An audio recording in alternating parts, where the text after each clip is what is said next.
Hello, thanks for listening to the FLP podcast. It's the latest update and news about the Finance Leadership Programme. It's produced by AICPA and CIMA. You can find out more at aicpa-cima.com and our FLP specific site, enroll.cgma.org. As usual, this is myself, Kevin Gormley, and today I'm joined again by Alex Whelan from Kaplan. Now, for anyone who's a regular listener, you may remember Alex joined us back in, I think it was early February, and we spoke about preparing for the February case study. So hopefully that was useful for those people who listened to the podcast. I know we had an exceptionally high downloads and listens, so that was great to see. So Alex has joined us again today to do his very best to do such a great job again. So welcome, Alex. Thank you very much, Kevin. Thank you for having me back. We're here to do essentially the same thing again, Alex. We're going to talk about the upcoming exam in May, and again we're going to focus on OCS because it's the first exam. It's most challenging for most people, and obviously it's a transition exam, so you're coming from non-professional exams for most people to your first case study type exam. So we're focusing in this area, and we're hoping this is equally useful.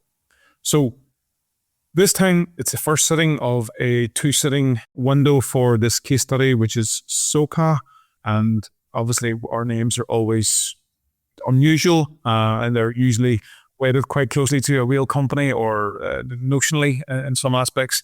So Alex, first of all, I suppose we'll talk about the industry, and then we'll go into a little bit about SOPA. So could you give us an overview of what these guys are about and what industry they work in? Yeah, so it's quite interesting this time round. So the first thing that sort of springs to mind, Kevin, is that we're sort of moving away from manufacturing. So SOPA are a restaurants, which is, if anyone has looked at previous OCS examinations, it's normally around sort of manufacturing. Quite interesting. This is a restaurant. So it's a restaurant. It's based in Zealand. There are similarities to other sort of OCS examinations. It's sort of based in its own country. It has its own currency, so the Zealand dollar in Zealand, but it's a restaurant. The industry is highly competitive around restaurants, and it's sort of suffering from a few things at the moment around sort of low consumer confidence. There's kind of similar to, maybe what's happening in the real world, sort of high interest rates, or interest rates are sort of under stresses, cost of living crises around that, minimum wage, and just some poor working conditions, and just trying to sort of, source staff. So it's a restaurant, it's in its own country, and it's family owned. There's lots of good things around that company, around that. It is profitable. It is family owned. They've got a great cash position. So we're going to talk a little bit about working capital later. But it's, as you would expect of a restaurant, is kind of heavily reliant on customer reviews. And anyone that's read the case, the pre-scene, knows that sort of occupancy and sort of its kind of utilization of its covers is a key metric for them. So they're sort of using this 85% metric. They've got 9 restaurants, 6 are in Tombor, which is the capital city. And they've given you loads of stuff around margins in the pre-scene, but sort of beverages of a kind of high margin, and sort of mains middle, and sort of starters low. So just summarizing, all of that is kind of in a sort of similar sort of industry that is quite competitive. They're a sort of smaller player, but there's some good things going on with it. Yeah, this company obviously sounds very much like the likes of, as I mentioned to you before we started recording here, like Nando's, for example. Yeah, it's got some Nando vibes going on. Yeah, exactly. And they're focused on a more quality, unique experience rather than just turning over low cost slop and getting it out the door on a volume basis. So quite a similar type of company. I dare to say there's flavors of. To your point, Kevin, this isn't a pre-scene. It's sort of quality and affordable. So as we're sort of, with Nando's, if you can picture Nando's, it's sort of in between sort of fast food and sort of dining. So yeah, it's definitely got sort of Nando's vibes and similar parts of the world as well. So highly competitive industry, as you say, very reliant on customer reviews, experience and positivity.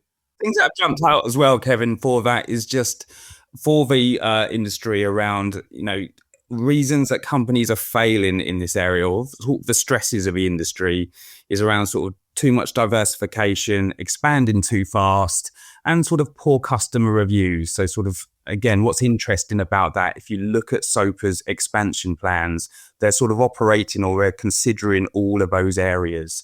So as we sort of discussed before the podcast, maybe that's where we can see questions going. So just anyone that's listening to the podcast, maybe sort of look at their expansion plans, because there may be questions on that coming up.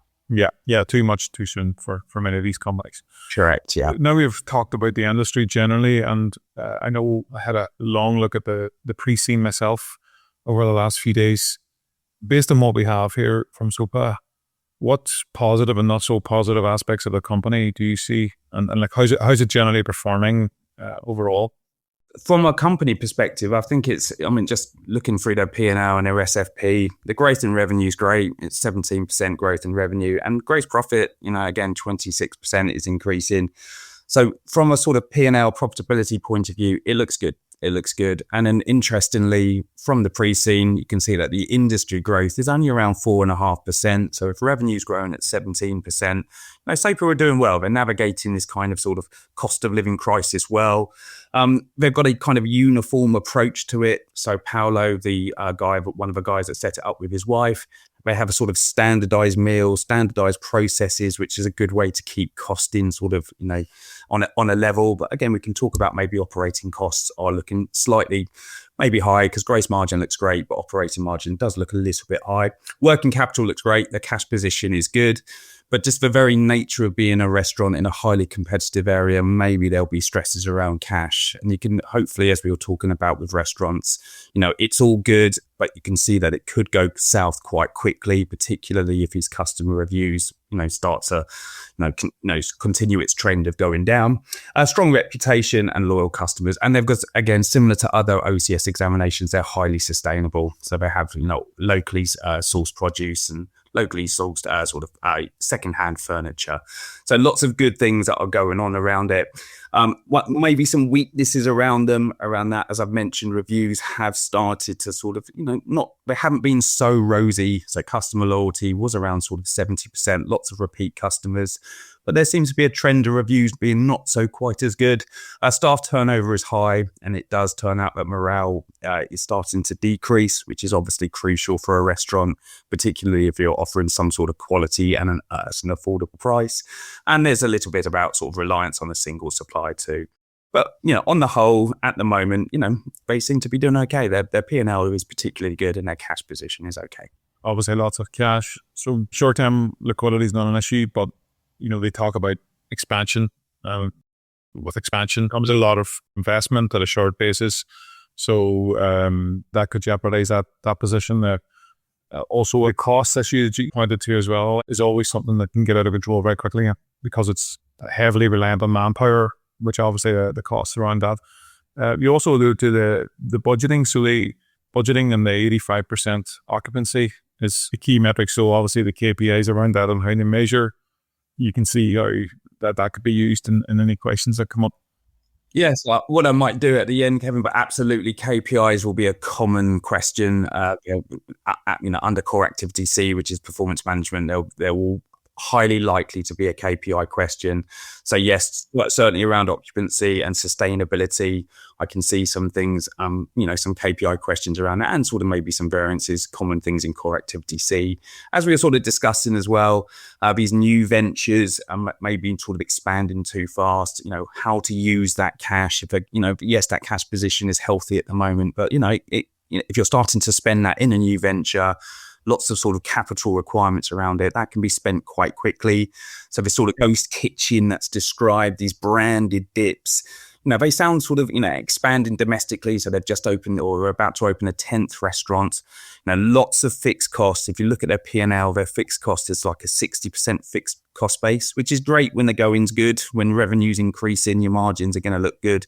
Not so good, obviously, when revenue starts to drop.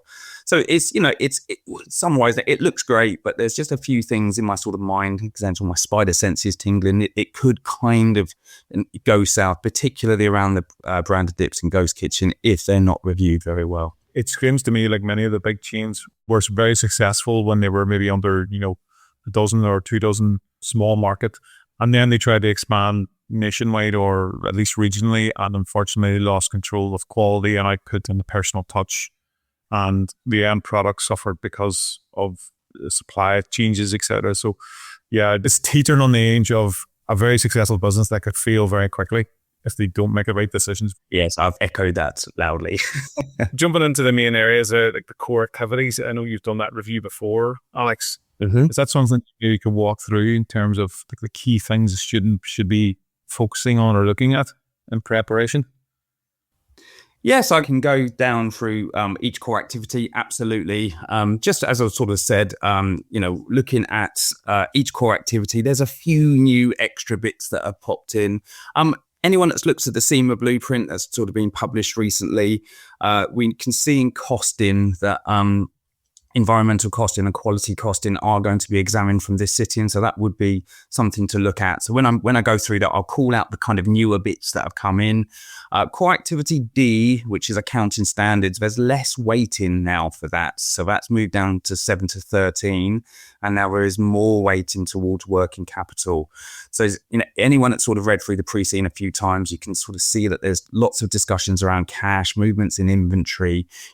I would, in my humble opinion, expect maybe some more sort of questions around those kind of areas. But no, working through each one of those, as I said, there are future plans at the moment. So this sort of new retail product line that could come in-house and sort of outsource. So sort of core activity E, there could be some stuff around, incremental cash flows that come in, home delivery service around the ghost kitchen, and then these vertical farms. So that kind of comes into the sustainable aspect. But if we just go through by each core activity, and then Kevin, if you just want to jump in as we go through. Interestingly, for core activity A, which is costing from here, most OCS examinations do talk a lot around absorption costing versus ABC. Now, interestingly for SOPA, they use a marginal cost system. So immediately that sort of springs out a question that sort of talks around absorption costing versus ABC, which is commonly examined. That doesn't seem so suitable at the moment just because they're using a marginal cost system. So obviously prepare for everything. Thank you, Rick, to the people downloading, but anyone that's listening, please prepare for everything. But at the moment, ABC versus absorption costing may be more appropriate if they go for this new venture rather than something different. The occupancy rate of 85% is probably a more critical metric. Ones that are sticking out under costing is digital costing. So similar to our OCS examinations, they do have a website, but they don't have an application or an app at the moment. They don't have an app. So traditional versus digital costing is a common thing that's examined under that. And so I would make sure that you're okay with that. So traditional costing, a lot of costs are up front, particularly in a restaurant, especially if you're, raw materials being cooked by chefs. Digital costing, lots of those costs come post-development. The categories around digital costing are sometimes not answered very well.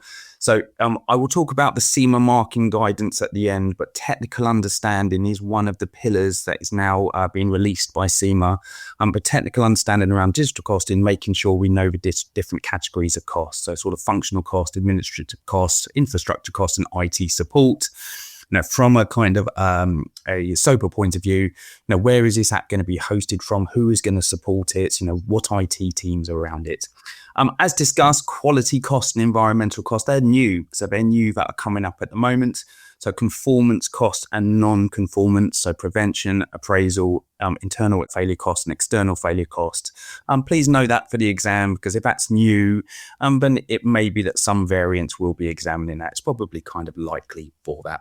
So that was core activity A. Core activity B, which is budgeting, so sort of normally around 25%, up to 25% of any variant. Common things that are examined and probably will be consistent themes in this case study. Again, prepare for everything, please. Incremental versus ZBB. So from the pre-scene, which is common to an OCS examination, they use top-down incremental budgeting, quite good for their business as usual, which is in Zealand. So if you're a restaurant and you've got a kind of a consistent approach, which is what Paolo has, he has a sort of consistent approach to meals, probably okay incremental there, but ZBB, please know the pros and cons, particularly if they go into this new country, Neeland, they probably will need to know ZBB. Similar things for from a technical understanding point of view, please know the steps of ZBB. So lots of students will know that you start from scratch, but there is 4 processes for ZBB.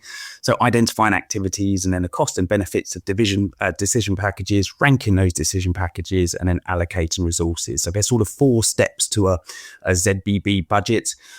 That all just gives structure to your answer. So when you're going through that and you're kind of planning your answers, that will give structure. Subheadings, you can talk about the subheading, use those for sort of your structure and making sure that you're answering the requirements properly. Rolling budgets beyond budgeting. So rolling budgets, sort of a variety of performance measures, maybe something around beyond budgeting as well. That's just the reason I think that may become a thing, because if they're using top-down imposed budgeting, beyond budgeting is kind of a movement away from that. So there could be a requirement around that. Forecasting, I think forecasting, time series analysis.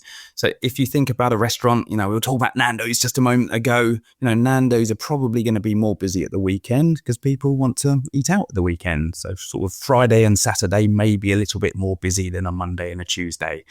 What does that kind of, think about in my head? Maybe some movements towards a sort of 7-day moving average, some sort of seasonal variation, but those variations will be by day.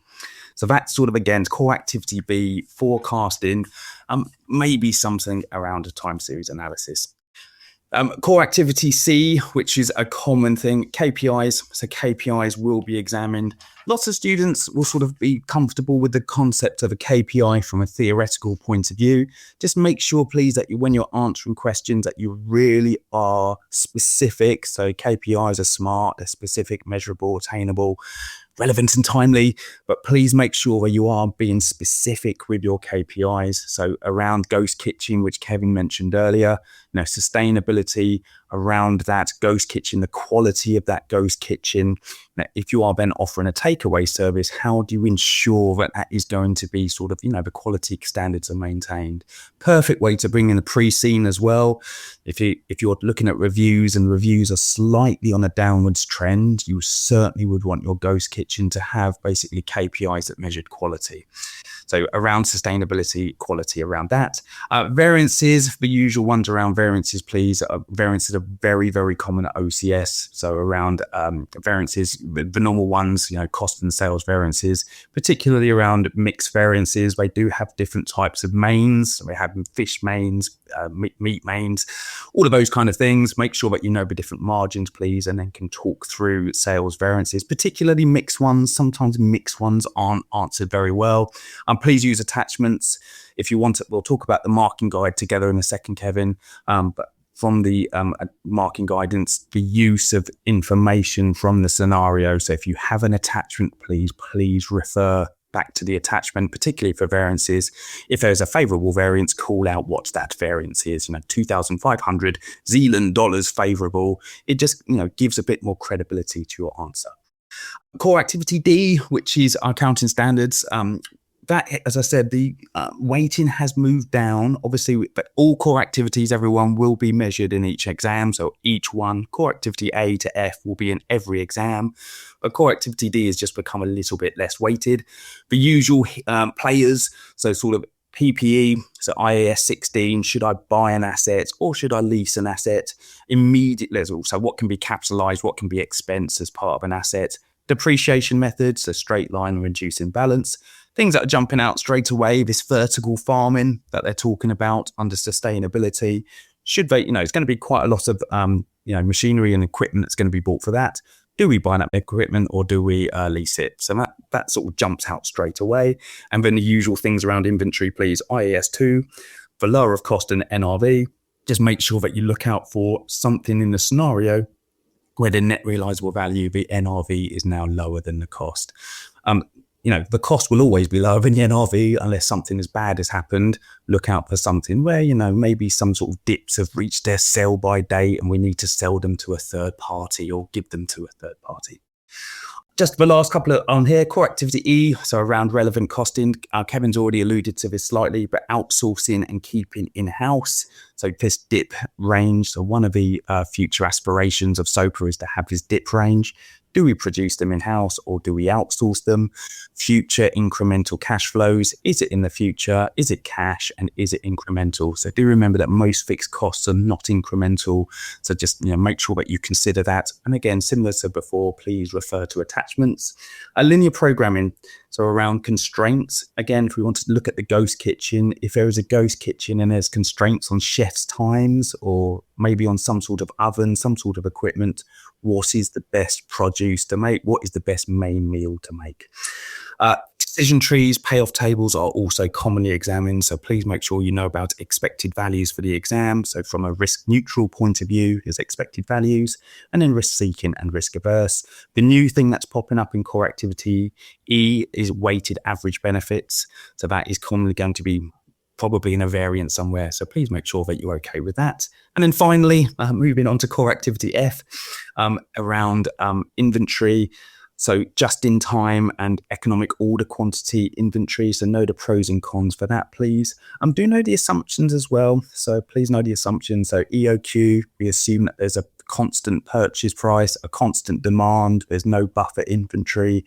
Sometimes that can not be answered as strongly as it should be. So just please know, sure, if you're just in time and EOQ, please know the assumptions behind it and consider each inventory line separately, please. If you think about napkins probably, you can put them on a shelf. Think about Nando's napkins. They're probably on a shelf for a while. Ingredients, if they're fresh and it's affordable and quality, obviously they can't be lying around for very long. So certain lines of inventory will have different treatments. Working capital, interestingly, from here, they have a negative working capital cycle, SOPA. They have a negative 14.5 days, which is very interesting. So normally it's positive. So at the moment, their payable days are actually easing liquidity concerns. So I would expect a question, please, about receivables. At the moment, if you think about a restaurant at the moment like Nando's, what are the receivables for that? You basically pay, you get billed immediately. The customer pays on here. Their receivable days are just a couple of days because it's just a credit card or a debit card that's clearing through the bank. If they move into these new ventures, there'll be some sort of B2B, business to business customer, and there will be receivable days. What does that mean? Probably a factoring or invoice discounting question could be a thing. And then, as Kevin has mentioned, surpluses of cash. What are we going to do with those? There will be maybe some short-term investments, long-term investments. What are we going to do with that? Are we going to invest into Neeland? Look out for things around overtrading. And just one last part of that, if we do go into a new venture, remember we don't know any of our customers, we don't know any of our suppliers, so we probably would have to look at some sort of metrics around suppliers. So that can be commonly examined. So sorry, that was a little bit me sort of talking at you there, but it was just, the technical understanding, communication, use of information provided, and application to the scenario. Any thoughts on that, Kevin? I don't know anything, just to be very clear in terms of what's coming up on the exam, but the whole ghost kitchen or producing dips, for example, for selling as a third party, I'd be very, very surprised if they don't test that in some manner because, that's going from a B2C to a B2B type environment potentially. So the risks and the challenges that come with that are quite an operational concern. So I think that's a very likely, but again, it's just a guess. But looking at the whole pre-scene in its entirety, there are so many things that jump out. There are. And this is the challenge with the operational case study, is there's so many things you could say, well, I would expect that, or I would expect this. Would you touch on a few things, Alex, that have just been added to the syllabus? Yeah, so in core activity A, the sort of environmental and quality costing. So any FLPers out there, that's in your competencies, and anyone on the traditional pathway, that's in P1. And it has been around in those in those competencies and in that examination for a while, but it is the first time it's been examined at OCS.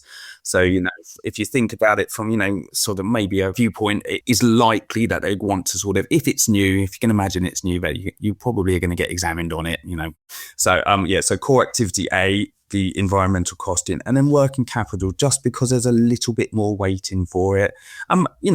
Management accountants, I'm CIMA qualified, we help people drive decisions. We give people information around that.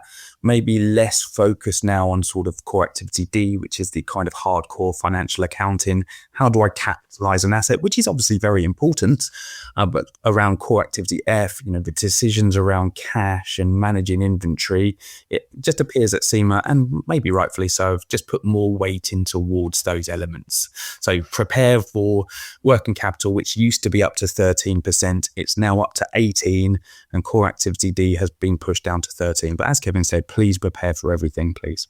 Yeah, I think the focus of some of the changes in the industry, where a lot of the core financial stuff, companies are now seeing that as a software AI type job, and more so you see it in the headlines where even some of the big consultancy companies are moving from a focus on maybe audit tax to more consultancy, advisory, general service. Not all, clearly there's a role for many people, but the shift, the subtle shifts in the weightings makes me think that we're moving with the times in terms of the importance put upon the tasks for the management accountant. Yes, I think it's actually what's great of it is probably never been a better time to be a management accountant, because as you say, with AI, if you ask, how do I capitalize this? Is this allowable? Then, maybe AI, obviously you have to check your AI output, but that you may be able to get quite an accurate answer on that. But if you've got somebody that says, should I invest in this business, or what should I do with this cash? You probably do want a human being that's qualified at the end of that process. So yes, for SOPA, it is quite interesting because they are exploring AI in there. And what they were talking about particularly is, again, is what Kevin was saying at the beginning around Nando's. If you can just picture any restaurant that you may have gone into, being able to order on an app now, or maybe order on a screen through a QR code, that may be, again, sort of some sort of examination point. There's a rather, it did make me smile actually from the pre-scene. There's a picture of a beautiful robot going down an aisle, which, maybe from here, some sort of like AI robot delivers your food. I think if you're sort of a Latin American family-run business, maybe sort of more the customer ordering side rather than the delivery side, but they are embracing it as part of the industry. Just on the guidance for that, so anyone that has listened to it, technical understand. So the 4 pillars that have been released, they are in previous OCS, but CIMA have given more clarity around that. So OCS, to pass OCS, it's a scaled score of 80 out of 150. So the total examinations out of 150, and you need to get 80 across 4 tasks. Across those 4 tasks, there's 4 pillars, which is technical understanding.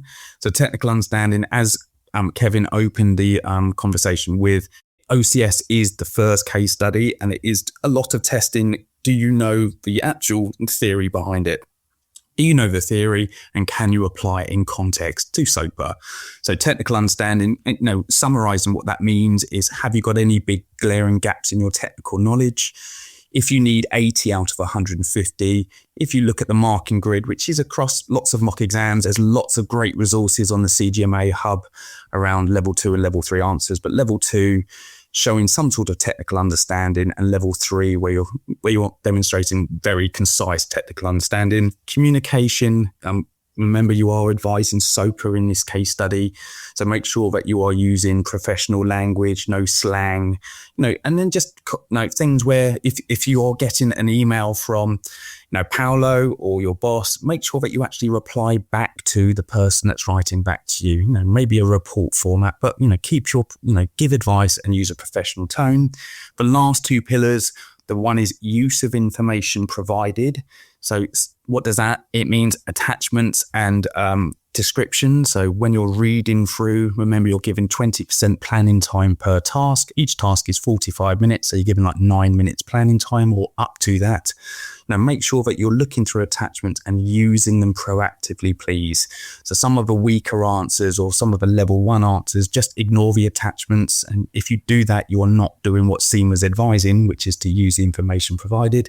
And then application to the scenario, keep talking about SOPA.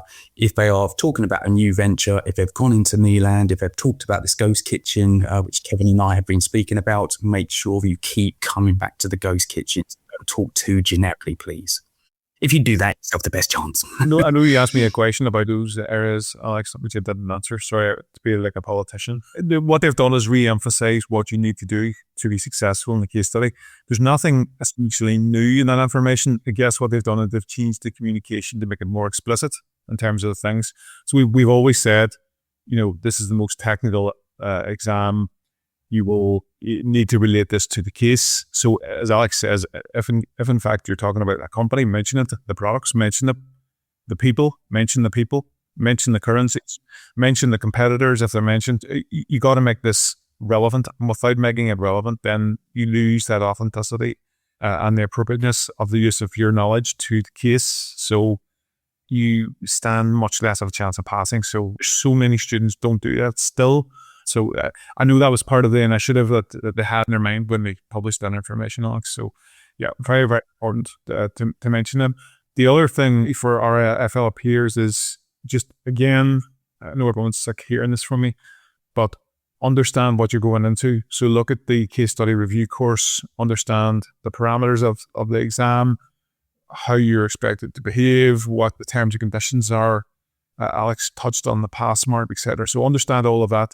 Understand your content, do mock exams. They are the best thing you can do to prepare, but also look at past answers and how they're constructed, the tone, the way a model answer is structured in terms of how it's laid out, and the air of, I guess, professionalism, as Alex pointed out, is really, really important. So do all of that. You have a better chance to understand the precing. Remember, you don't need to have the precing entirely in your mind, but I think for most people sitting this exam, they will have experienced a similar organization, and it's relevant and it's relatable to a lot of people.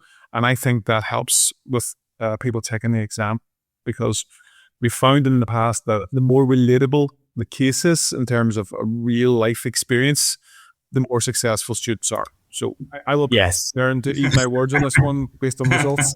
When we've done things about technology like phones or chains of gyms, things that younger people use generally, and I know all our students are not 20-somethings, but the vast bulk are. Yeah. Anything relatable people have more interest in and actually can think differently.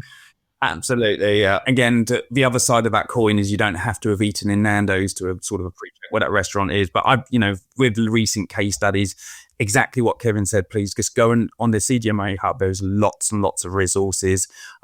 Just look at as many mock exams as past mock exams as possible would be my advice. You'll see there's ones around sort of backpacks and saddles and bakeries. Hopefully sort of with Nando's, a restaurant, even if it isn't Nando's particularly, you've eaten in a restaurant, so they can sort of understand the importance of the service and, making sure that staff is a critical thing for SOPA, and, staff morale does look a little bit lower. So yes, absolutely. As Kevin said, there may be nothing new around those 4 pillars, but when you're reading through that, if people want sort of just a sort of my idea of a structure, just use your planning time to come up with some subheadings, please. It gives great structure to your answer. If you're the person that sometimes thinks, actually, I'm running out of time, subheadings are a good way to actually go, okay, this task is worth 22 minutes, half of 45 minutes. I've got 23 minutes to write about this, and I need 4 subheadings. And then that sort of directs your brain to kind of just go, actually, I only need 5 or 6 minutes per subheading. You'll just get into good habits of, actually, I think I'm overrunning a little bit here. I need to stop talking about this and move on to the next thing. Do remember that after each 45 minutes, the first task closes and the second task opens. So you can't go back. So subheadings are good for that. So use a subheading, please. Show the technical understanding by using a framing sentence. So sort of frame what your subheading means. So if you're talking about, the economic order quantity model, explain what that actually means in general terms, not only for 1 or 2 sentences, please. Don't talk too generically. Show the technical understanding. Remember, no calculations are required. So no calculations required in OCS, but certainly the descriptions of it are important. And then, so subheadings, framing sentence, and then really link to the scenario. So as we've talked about quite a lot, if it's about the ghost kitchen, if it's about the dips, keep coming back to that. I don't want to dumb it down too much, but if you haven't mentioned SOPA every second or third sentence, you're probably not talking about them enough. So make sure you keep linking back to it. And if the requirement asks for a recommendation, please give a recommendation. So as long as you justify it, you will be given credit for that. Yeah, very good point. Very good point, sir. To wrap us up, Alex. Very much enjoy these sessions. So thank you. And good luck anyone that is listening in. Oh, absolutely, Alex.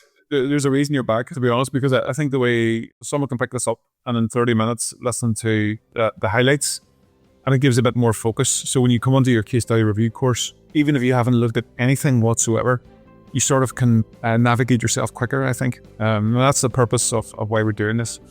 Yeah, you can just absorb it, can't you? You just let it sort of, every time you listen to something else, somebody talking about SOPA, it all just starts to sort of sink in a bit more. So thank you for having me. Well, thanks very much for taking the time again, Alex. That's much appreciated. There'll be more on the topic in the show notes as usual. To view them, click on the episode's info icon on the podcast app or on your smartphone or tablet, or open the episode in your browser. As I said, for more information on the Finance Leadership Programme, go to enroll.cgma.org. Thank you for listening. If you know a friend or colleague that could use this information, feel free to share it with them. That's it for now. We'll have another podcast episode soon. Wish everyone good luck on the exam, and hopefully you get good news in 6 or 7 weeks later. Okay, thanks now. Bye-bye. This content is designed to provide illustrative information with respect to the subject matter covered and does not represent an official opinion or position of the AICPA, the Association, or CIMA. It is provided with the understanding that they are not engaged in offering legal, accounting, or other professional services. If such advice or expert assistance is required, the services of a competent professional person should be sought. The AICPA, the Association, and CIMA make no representations, warranties, or guarantees as to, and assume no responsibility for, the content or application of the material contained herein, and especially disclaim all liability for any damages arising out of the use of, reference to, or reliance on such material.